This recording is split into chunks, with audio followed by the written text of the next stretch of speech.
Hello, everyone, and welcome to the Blue Hour, presented by the Chicago Poetry Center. My name is Helene Achanzar, and I'm the Director of Programs at CPC. Thanks for joining us tonight, and I want to let you know that live captions are available by clicking the closed captioning button at the bottom of your screen. The captions are sponsored by Kundiman, which is a national nonprofit organization dedicated to nurturing generations of writers and readers of Asian American literature. At the Chicago Poetry Center, our mission is to connect people with poetry, to equitably engage poets with communities, and to foster creativity and literacy in schools. We achieve this mission through 3 programs. First, our education program brings poetry residencies, assemblies, and workshops to schools, libraries, and community centers. Second, our Critical Conversations at Work program engages adults with poetry through an anti-racism framework. Finally, our reading series connects poets from Chicago and beyond with audiences all over the city and also beyond, as you all have proved tonight. I do want to let you know also that CPC's annual fundraising campaign launched this week. We're able to provide free public programming like the Blue Hour monthly reading series and workshop, thanks to the support of our donors. We also determine how many schools we're able to support with scholarships during our in-school and after-school poetry residencies based on the donations that we receive right now.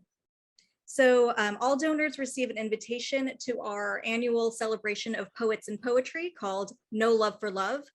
And if you're enjoying our programming and are able to donate, please do so at www.poetrycenter.org/donate. Now, it's my pleasure to introduce your host, Marty McConnell. Marty McConnell is the author of When They Say You Can't Go Home Again, What They Mean Is You Were Never There, winner of the 2017 Michael Waters Poetry Prize. Her first full-length collection, Wine for a Shotgun, received the silver medal in the Independent Publishers Award and was a finalist for both the Audre Lorde Award and a Lambda Literary Award. Yes Yes Books recently released her first nonfiction book, Gathering Voices, Creating a Community-Based Poetry Workshop. She is the co-creator and co-editor of Underbelly, a website focused on the art and magic of poetry revision. Please help me to welcome Marty McConnell. Hey everybody, so good to see you and hear you, and all prayers and spells out that we are Zoom bombing free for the rest of the evening. Welcome to our December Blue Hour. Couple of things. Helene just mentioned our fundraiser. Please do check that out. There's going to be a silent auction with some great things you can bid on, that sort of stuff. We do have a workshop happening directly after this. You always want to sign up for that early because it always sells out every month. Sells out, right? It's free, but it always maxes out. So we're really excited to have that happening after this. As we enter this virtual space together in community and hopes of individual and collective growth, we want to take just a moment to acknowledge what and who has come before us. So tonight we want to first acknowledge the passing of our elder Bell Hooks, offering up our hope that her contributions and spirit can continue on through us and through gatherings like this one. We also want to acknowledge that this event is being physically hosted on the unceded traditional homelands of the Council of Three Fires, the Ojibwe, Odawa, and Potawatomi nations here in what we call Chicago. Many other tribes such as the Miami, Ho-Chunk, Menominee, Sauk, and Fox also called this area home. Today, Chicago is one of the largest urban American Indian communities in the United States, through which folks continue to contribute to the vitality of the city, celebrate their heritage, practice traditions, care for the land and the waterways. So I want to take a moment to invite you to explore the unceded homelands on which you find yourself as well, taking this moment to honor all who came before us, the indigenous peoples displaced by colonization, as well as those who built this country through uncompensated and compulsory labor, those enslaved and those oppressed. We honor those who came before us as we hold this shared space for art and expression. With that, I'm very excited to move into our reading for tonight. We have two spectacular poets and multi-genre artists joining us this evening. We're going to start with hearing from Elana Bell. Elana is the author of Mother Country, published by Boa Editions, poems about fertility, motherhood, and mental illness, and the founder of the Mother Artist Salon. Her debut collection of poetry, Eyes Stones, received the 2011 Walt Whitman Award from the Academy of American Poets. She's the recipient of grants and fellowships from the Jerome Foundation, the Edward Albee Foundation, and the Brooklyn Arts Council. Her writing has appeared in Agni, Harvard Review, the Massachusetts Review, and boatloads of others. She was an inaugural finalist for the Freedom Plow Award for Poetry and Activism, an award that recognizes and honors a poet who's doing an innovative and transformative work at the intersection of poetry and social change. In addition to facilitating her own creative fire workshops, Elana leads sacred sound journeys, teaches poetry to actors at the Juilliard School, and sings with the Resistance Revival Chorus, a group of women activists and musicians committed to bringing joy and song to the resistance movement. Please join me in welcoming my dear friend and fantastic human, Elana Bell. Hi, everybody. Thank you so much to the Chicago Poetry Center for inviting me, Marty for hosting, and I'm so honored to be reading with my dear friend Rich, who I've known since I was a baby poet back in the Bar 13 days. I see Patricia here, people who've known us since we were literally little baby poets, like tagging at Patricia's dress, like, Mama Poet, show me what to do. So it's really special to be here in this moment. And as Marty mentioned, I'm going to be reading from Mother Country. And before I begin reading poems, I'm going to share a song. And I also just want to mention that here in the Northern Hemisphere, we're moving into the darkest night of the year, winter, the solstice. So I've been thinking a lot about cycles of dark and light. And I'm going to kind of highlight, I guess, both inner and outer, and how that, so I'm going to start with a song that I wrote and lead into a poem from there.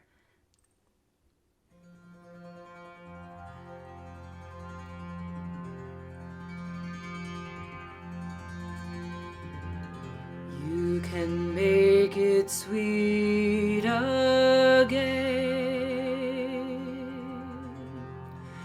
You can make it sweet again. Even when you feel like part of you has died, you can make it sweet again. You can taste the honey on your tongue. You can taste the honey on your tongue. Even when you're sure that the bitterness has come, you can taste the honey on your tongue. You can learn to love your own dark. You can learn to love your own dark. Even if it feels like an impossible lark, you can learn to love your own dark.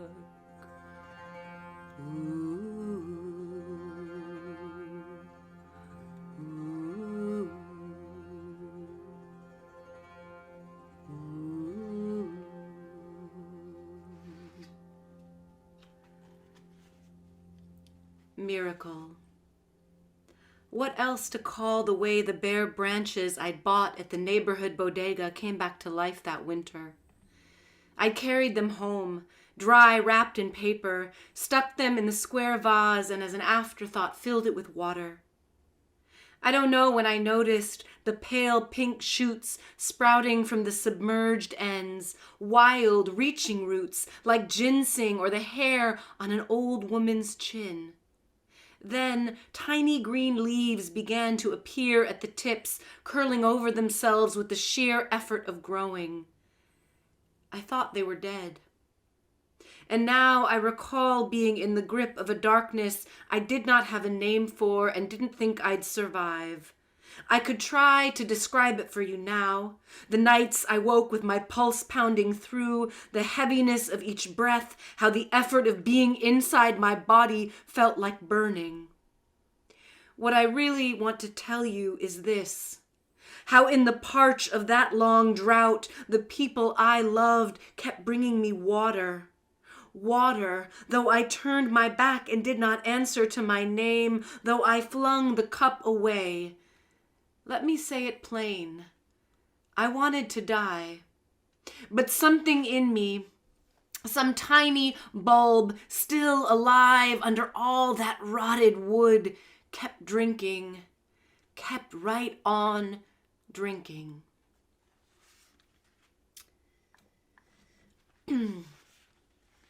So as Marty mentioned, these are poems about motherhood, fertility and mental illness, and also being the daughter of a mother who suffers from mental illness and Parkinson's. So this poem is called Dropping My Mother Off at the Electro-Convulsive Therapy Ward. Do I look strange? She asks. The other patients with their flyaway hair and unblinking eyes wander the floor. Compared to them, you look like a movie star. The nurses suggest I get some air. Her eyes widen as I edge toward the door, leaving her in gloved hands, quick for a cure. As a girl, I followed her down any steep or muddied path. I catch my face in the sharp fluorescence of the bathroom mirror. Have my dark eyes darkened? Was that shadow there before? Who will I follow when she is gone? When they wheel her back to me, faint bloom of urine on her gown. What happened in that room while I drank coffee just outside the door? Mother, I've done what you would never do. Walked you to the edge, then turned away. And this one is called Elegy for Mother Still Living, and the epigraph is by Jack Gilbert. The Lord gives everything and charges by taking it back. I was formed inside the body of a woman who wanted me as she wanted her own life, allowed to drink the milk made only for me. I was given mother love, its bounty and its cocoon of those first years without language. It is right to mourn the rocky hills of Crete where we walked, my small hand in hers for hours. The hidden beach where we swam naked, then baked on the fine sand. Lazy afternoons in her lap, her thick hand stroking my curls. Her fingers have stiffened. Her eyes, the eyes of an animal in pain. I hold my mother against the woman she is. So I'm going to shift and share some poems about my journey towards motherhood, which was not an easy journey or a quick journey. And I think it's funny, I say this often, like when you're in high school, you know, and you're getting sex ed or whatever, they're like, they basically make it seem like anytime you have sex without a condom, you're going to get pregnant. And then flash forward to like 20 years later when you're trying to get pregnant, and you're like, this isn't working quite the way I thought it was going to work. So this poem is called First Intrauterine Insemination. It was not making love, but we held hands anyway and looked into each other's eyes, and not at the gloved hands as the tube went in. Alone in the cold room, I rest with my feet in the air and picture the light entering my body. I name it Surya, meaning sun. There's a storm coming. Soon this whole city will fill with white, a blank field. I will go out into the morning before the plows, out into the thick quiet and crouch, letting the dark fluid spill out of me to mark the baby that did not come. I will bury it like an animal.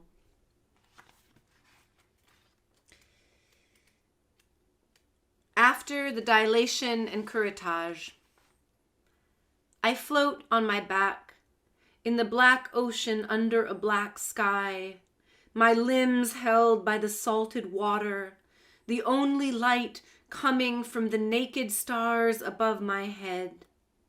I watch the two embryos take leave of my body. They lift like tiny lanterns into the night, returning to their place in the constellation.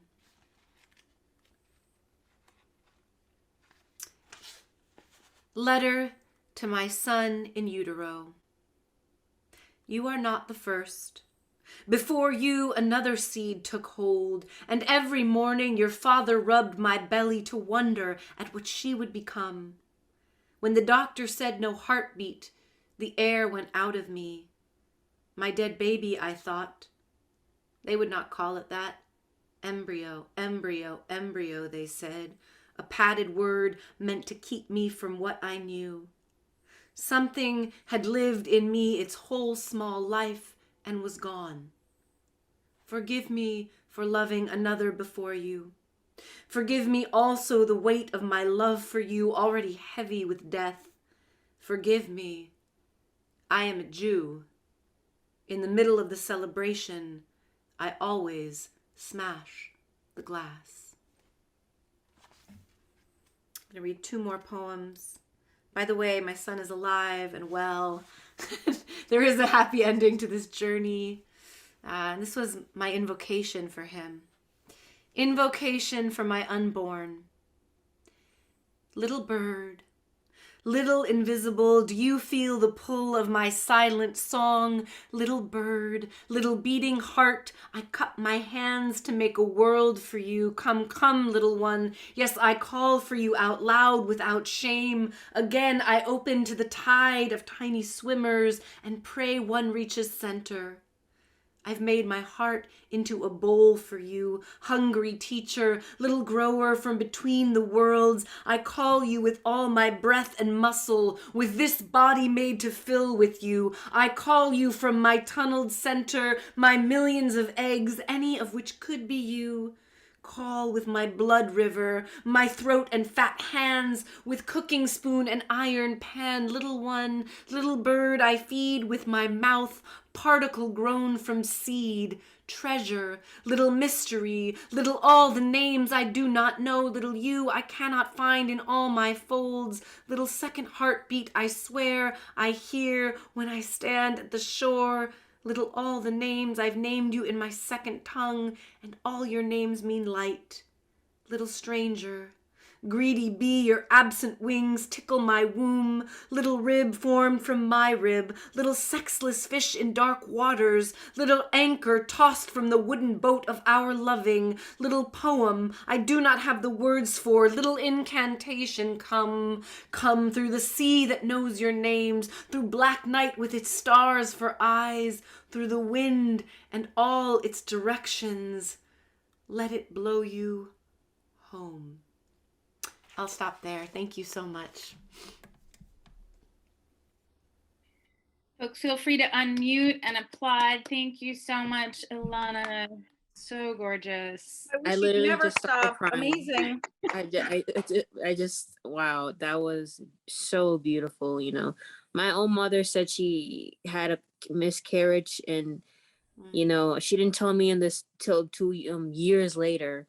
And I was like, I never knew that. She says, well, it's not something I really talk about. And she, after having 2 girls, it was a boy, and you know, he was gone. So I could see how much she ached, and my heart just fell because of the possibility of my little brother, what could have been my little brother, you know.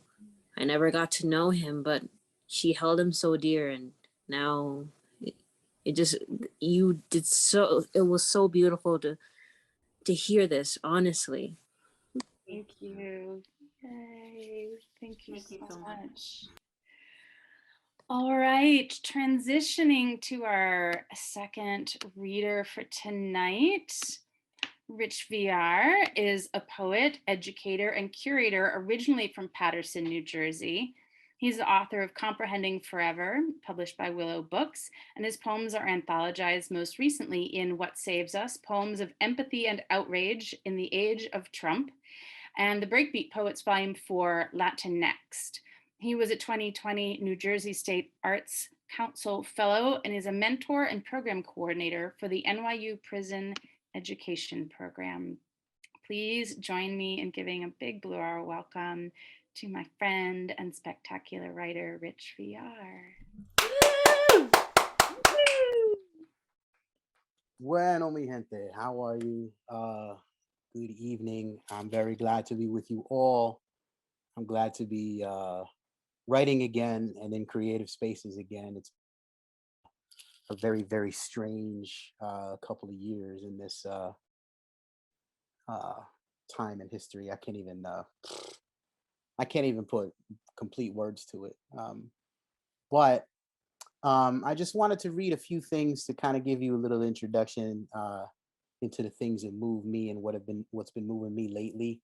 To be real with you guys, like poetry is something that ended up kind of on the back burner for me for a little while I ended up trying to, figure out where the hell I am on this planet. But I'm getting back into it. And so I'm going to start with a little bit of a tribute to my hometown of Paterson, New Jersey. Paterson is the third largest city in New Jersey. It's the first planned industrial city in the United States, and it is a city that strikes fear in the hearts of suburban people all over Jersey, and we'll keep it that way because it's fun. On the news in April of 2015, there was a report of a black bear that was sort of roaming around the town, the city of Paterson. And the reporter provides the epigraph to this particular poem. The reporter for Eyewitness News said, "People, of course, came out to see the bear.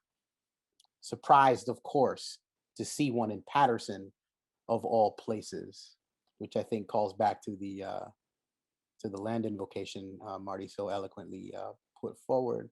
This poem is called "Of All Places." Cemetery of the Holy Sepulchre, St. John's Cathedral. Ancient waterfall, brackish yellow water bending around piled stones, polished marble, brick of the silk strike factories, their 25,000 blooming resistances.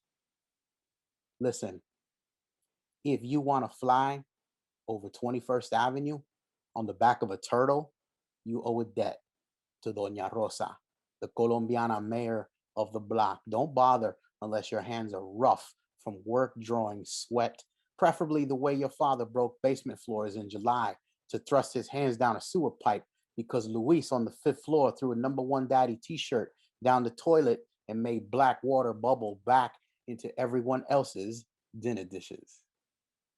The landlord owes the building hot water from last year, say the prophets playing dominoes outside Felipe's bodega. He got played for collecting rent from an attic apartment the city shut down in spring of last year. The same time, a black bear ran into the cemetery after swimming across a green river 100 yards from plunging over the falls. The last Puerto Rican flag flies on Hurricane Carter's corner. The television tuned to Eyewitness News. A magnolia, dead, but for the small pink crown adorning its top quarter, grows between black stones in the raceway. In the shadow of Hinchliff Stadium, in a state park where benches bloom for you to sit and ponder the meanings of things, if you look closely enough, 1,000 years stare back at you. Water and industry, graffiti and discarded Dixie cup. The Lenape have a name for it, and we will not recall. I want to tell you nice things, like yellow flowers will bloom inside your cluttered skull. A leaf falls on Madison Avenue. But in your living room, chancletas clack on sidewalks, and you can't deny the gun in your father's underwear drawer any more than you can deny salt water. The news is the voice of God. A black bear found in Patterson, of all places. Papito, your mother says. There's a dart in his neck. He has a face like yours. Swim away. All right. I have a couple of poems that deal with the play and theory of the duende and the angel and the muse. This one is called Angels of the Entrain. I recently moved to New York City, and I've been seeing Garcia Lorca on various train lines in various forms. So this is called Angel of the Entrain. Baby boy baffled by blinding lights outside the subway car. His eyes narrow like a small film noir scanning the place for suspects. Guy's named Muggsy. Looks to his father for assurance. The dad takes the tiny hand, himself the picture of cloudy morning and lack of sleep, and baby boy asks, without fanfare, where his mama is. Mama's waiting for us, Pop responds, and the detective returns, his mead mug unpracticed and natural as the inquiry for his mother. For a moment, he catches me in his glare, and I'm the suspect. Now, I surrender to his 3-year-old toddler inscrutability, and I bulge my eyes as if I'm caught red-handed with the Maltese Falcon. I'm waiting for a laugh, any sign of amusement, really. Instead, the eyes narrow again. He resumes his watch. By now, we have passed Atlantic on our way into Manhattan. The father, on cue, lifts his son onto his lap, turns him toward the window. Baby boy flaps his arms up and down, anticipating something he recognizes, not because he's read the station signs, but because he remembers the interplay of light and darkness on his way to his mother. How his father lifted him up just in time for the picture in the train window to crack like an egg. His father, a wizard, carrying him across the Brooklyn skyline in a chariot cloaked. Manhattan Bridge transforms baby boy's eyes into film projectors, his imagination whispering reminders to his soaring spirit, the purest wizardry. Baby boy's heart miracle, water into wine, the thing he can only call magic. I can do this magic. All right. Can't say I've ever considered myself a real spiritual person, but being that I am reading and am sharing space with two of the most spiritual people I know, I figured I would bring a piece about some of the experiences I've had with the different realms in the last few months. This is called Learning to Pray. 1. A saint with your brother's name floats above a church made of Dutch stone. In the empty sanctuary, drop the hassock, kneel. Breathe frankincense, fold your hands. Light a candle at the golden book in memory of the stillborn.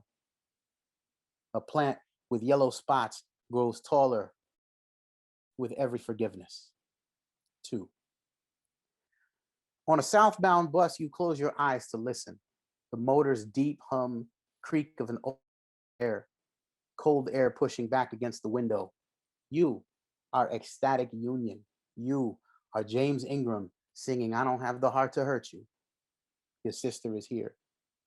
Tell her thank you. Tell her sorry. She draws your face. 3. The black willow has been struck by lightning since the last time you came here. Should you wish to speak to Chango, this is probably where you would do it. You ain't ready for all that. So take this honey and give it to the river. A white butterfly appears. 4. At a certain point, your pulmonary artery branches from one major blood vessel into two. That's called the saddle because it looks like someone would sit on it. You have what's called a saddle embolism because that's where the blood clot sits. It kills 3 out of 7 people. We'll see how it goes with you. 5. The first time is graceless, your body lacking time, rhythm, a shared sense of space. The second time, a dance you are eager to learn. Paso a paso. Wrong step to right step to right step to right step. The third time is tango. Each breath, you close your eyes to listen to her, lying beneath what you swear are stars, an abacus, an infinite trail, a holy relic. Amen. Amen. 6. You love trains, but you love trains for many reasons, but chief among them is the possibility that one day you'll cry for your father on one. And someone, maybe someone you knew 3 lives ago, will be kind enough to remind you that he ain't gone yet. You can steal a look or a laugh, but you'll go home either way, and you'll spend your time walking around, sending angels to do battle on your behalf, and believing it. 7. On the walk home from the cafe, November squeezes cold rain through the eye of a needle. The drops collect on your face. You should seek the shelter of the train, but instead you look up through the stinging spray to witness the white lights of the Chrysler building piercing the dark like a spear into the side. Or maybe God has dropped a velvet heaven across the rooftops of a shining Babylon and has placed you here to witness it. Anyway, you observe the skyline and the fog dancing above 42nd Street, and because someone taught you how to listen when you should see and see when there is no evidence, you reconsider the logic of description in favor of the stark reality. The only explanation left is love. The only language left is lyric, and you must give it back to God. All right. I think I will read 2 more and then call it an evening. This first one, well, this will be familiar to those of you who know my work from the slam world, except that I changed it a lot. The poem is called Noche Buena, but and Elana knows Noche Buena well because yeah, Noche Buena is Noche Buena. The thing I realized about this poem is that I wrote it many years before my brother actually passed away in 2011, and it was an elegy to him. And I realized that I've been mourning my brother probably since then. And my defense mechanism at the time, because I knew nothing about healing and I knew nothing about my own personality, my defense mechanism was humor. And so I would have these funny poems about my brother, and it really made him look like a buffoon. And in retrospect, it wasn't really, may have been an honest gesture, I guess, on my part, but it really wasn't. It really wasn't the thing that revealed him the way an elegy should. And so this is my attempt to rectify that. This is called Noche Buena. All the music is in your hands. All the music is in your hands. All the music is in your hands.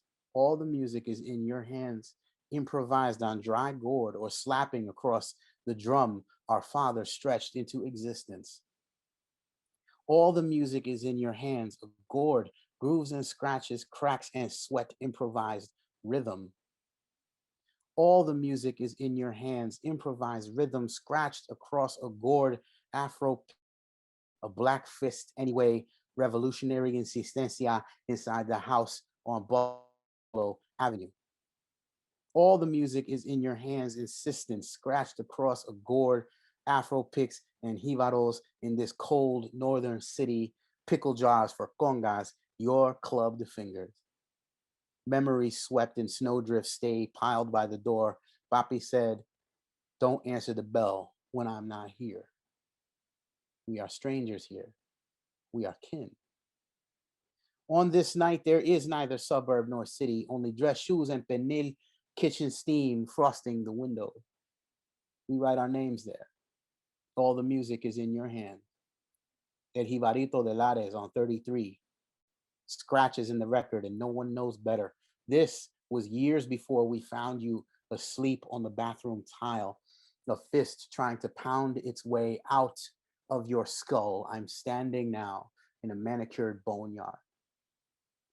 No manner of proper groundskeeping will exorcise the closing of the crypt.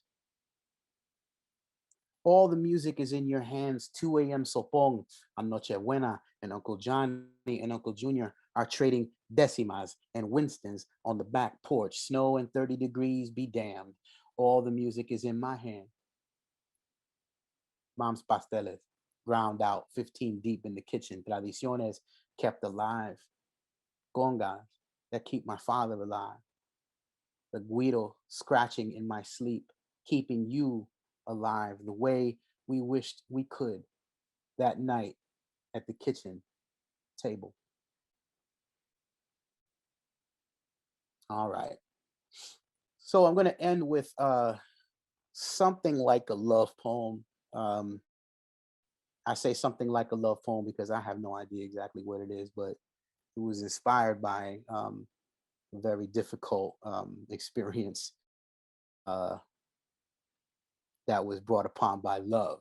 So this one is called, bear with me with the title, it's still kind of gelling like a jello mold. Still Life with Jodona and St. Carlo Rossi during an All Saint Southside concert in Cooper Square. Marty, I'm still not good at titles. Sorry. Pura Jodona, hermanita del Pachuco, títere in black and white. On a summer Saturday, you tell me, don't paint me like no saint. A wide brim fedora floats above the Congo in Cooper Square. You tripping. The dancers in the square sway without thought, sweat without shame, name the night sky breathless. You owned both my lungs for the 13 seconds to walk down that long ass ramp at Grand Central Station. Y ahora estoy bien enchulado. That's your problem. I gotta go to work. Santa Barbara on the upright bass, San Lázaro on piano, Santa Cecilia de Timbalera, and St. Francis, the street preacher, answers the lady back, trying to record the dancers in real time while 18 insomniacs on motorcycles pop wheelies in front of Peter Cooper's bust. She told me about the time the breath left her hands and her brother's faith. He told her about his father's harmonica, the self-taught boleros he played for the full moon. All that's missing from a complete biographical snapshot of Latinidad in this moment is a roll call of ex-lovers marching into the frame with their bullshit excuses and empty fools of never was and never will be, and a brujo on St. Mark's shaking all his chequeres until dude tells her how he feels. He tells her how he, all the clocks stop. The band stops playing. Where the fuck did you come from? She said. I'll tell you where I came from. Night blooming jasmine on a park slope hill. New music, old friends, old books of poetry, apretado aroma on a train. Las bendiciones de San Carlo Rossi whispered between friends. El piano de Palmieri tostado y colado. Y tú. You are a constellation I have unlearned into the shape of your face. You are a book your boy can fill with all his names. Nena, ain't nobody saints out here. Not even the saints. And I'll stop there. Thank you very much. Thank you. Folks, feel free to unmute and applaud. And Ain't nobody saints, even the saints. Even the saints. Good job. Yeah. Beautiful. Woo! Oh, yeah. Woo, woo, woo. Amazing. Yep. Amazing. Heart and soul. I wish I could take credit for that constellation line. That's actually Jack Gilbert too. I stole it. We have a double Jack Gilbert citation evening. Hell yeah, definitely. We have just a couple of minutes, and there was one question that was dropped into the chat box by Charlotte, and I'm going to pose it to both of you, and we'll close with this, which is whether your poems still make you cry when you speak them. And I'm going to let you answer that in whatever literal, metaphorical, metaphysical kind of way you would each like to answer it. Who wants to go first? Elana, Rich? I can go first unless do you have any, you ready to roll? Rich? I'm still thinking about it. I don't. That's a deep ass question. Sorry. Yeah. I would say that like most of the time, no, because they've become like their own artifact that's separate from the experience. It's like they have their own life that it's like, you know, there's a distance, and there's also a reclamation. Often like the events or the experiences that lead to the poem, I've cried a lot about, you know, but then by the time it's a poem, I'm often in a different place. But I will say that there are times like reading some of those poems when I do cry, but it's like very, you know, it's rare that it happens, but it's like so I don't know, it might have to do with like the moon or, you know, whatever is happening or a particular moment. So generally no, but there are times where it does hit in a certain way. Yeah. I sat in a workshop one time with Jerry Moraga, and she said something that still sits with me, and it's this: if you're crying when you're writing the poem, then you haven't dealt with what you're writing about, like the thing, right? The massive, you know, the thing. I've gotten into, you know, social work in the last few years, and there's something to that. I mean, you know, there's healing that has to happen, and then it become the artifact that Ilana's talking about. But I don't know. I don't know if that's necessarily a bad thing that you're crying through the poem. You know, in the moment, you know, especially if you're in a moment like this, for instance, like it was emotional for me to read that Noche Buena poem. I didn't cry, but you know, because more than anybody, I think in this room, Ilana and Marty know that poem pretty fucking well, and know where I was then, right?